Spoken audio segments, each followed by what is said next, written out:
पाकिस्तान 'ਚ पंजाबी कॉम्प्रैसां दे सब तो वड्डे नैटवर्क पंजाबी नैशनलिस्ट फोरम वालों जी आयां नूं। पंजाबी नस्ल परस्त या मजहब परस्त नहीं बल्कि कौम परस्त बनन।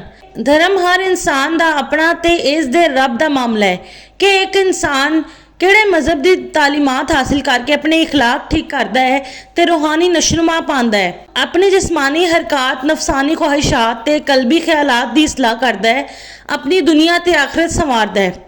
जबकि नस्ल पैदाइशी हुंदी है, नस्ल की बुनियाद ते जातां दी बरादरियां वजूद विच आंदियां ने जिहड़ियां नस्ल परस्ती की बुनियाद बनदियां ने।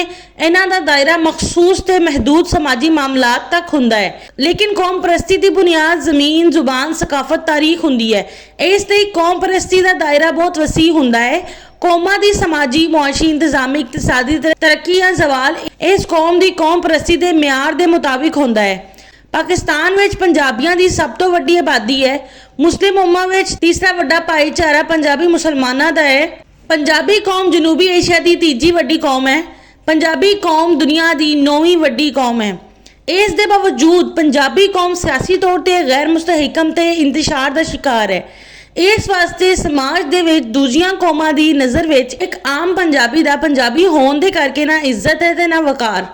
इसलिए आम पंजाबी मुआशी तंगी इंतजामी ज्यादती ते इकतसादी नुकसान झेल रहा है। इस दी वजह पंजाबियों का कौम परस्त होने के बजाय मजहबी नफरत ते नस्ल परस्ती विच पैना है। दरअसल महमूद गजनवी का 1022 तो पंजाब के कब्जे तो लैके 1799 विच महाराजा रणजीत सिंह का पंजाब ते कब्जा वापस लैन तकर हमलावरां दा पंजाब विच आबाद बरादरियां नूं आपस में लड़ा के पंजाब ते हुकूमत करना सी।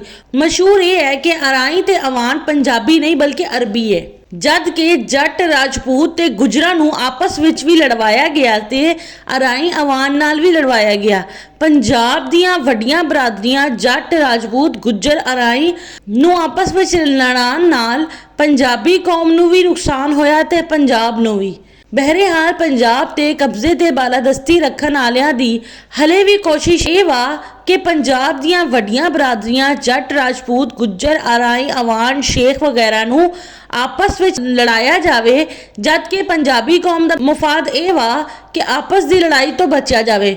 पंजाब ते कब्जे दे बालादस्ती दी ख्वाहिश रखण वाले सिर्फ जट राजपूत गुजर अराई अवान शेख वगैरह नूं आपस विच लड़ाण दा हरबा ही नहीं वरतदे, बल्कि पंजाबी कौम नूं मजहब दे इलावा लहजियां ते इलाकियां विच वंडण दे हरबे भी वरतदे ने। पंजाबियों लिए जरूरी ये वा कि मजहबी नफरत विच ना पैण, जात ते बरादरियां तक ना रहन, बल्कि कौम परस्त बन के अपना ध्यान पंजाब दी जमीन जबान सकाफत तारीख ते दे के पंजाबी कौम नूं सियासी ते समाजी तौर ते मजबूत कौम ते पंजाब नूं मुआशी ते इकतसादी तौर ते मुस्तहिकम देश बनान।